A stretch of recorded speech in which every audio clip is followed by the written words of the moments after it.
More than a dozen fellow Nobel laureates have criticized Aung San Suu Kyi, Myanmar's de facto leader, for a bloody military crackdown on minority Rohingya people, warning of a tragedy amounting to ethnic cleansing and crimes against humanity. Burmese military killed 7 of my children, says Rohingya refugee. Read more. The open letter to the UN Security Council from a group of 23 activists, including Archbishop Desmond Tutu and Malala Yousafzai, warned that the army offensive had killed hundreds of people, including children, and left women raped, houses burned and many civilians arbitrarily arrested. It was delivered as Bangladesh announced around 50,000 Rohingya Muslims have fled the violence across its border. Access for humanitarian aid organizations has been almost completely denied, creating an appalling humanitarian crisis in an area already extremely poor. Reads the letter, whose signatories include current and former political and business leaders, and campaigners such as Yousafzai, the youngest winner of the Nobel Peace Prize.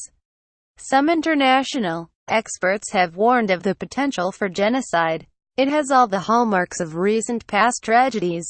Rwanda, Darfur, Bosnia, Kosovo. The letter reads, if we fail to take action, people may starve to death if they are not killed with bullets.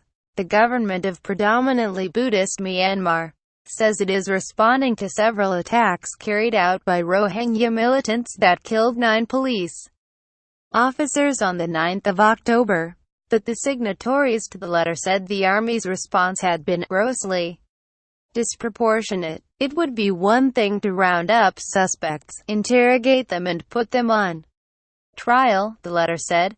It is quite another to unleash helicopter gunships on thousands of ordinary civilians and to rape women and throw babies into a fire. The Rohingya are a minority of about 1 million people who, despite living in the country for generations, are treated as illegal immigrants and denied citizenship. They have been persecuted for years by the government and nationalist Buddhists. It would be one thing to round up suspects, quite another to unleash helicopter gunships and throw babies into a fire.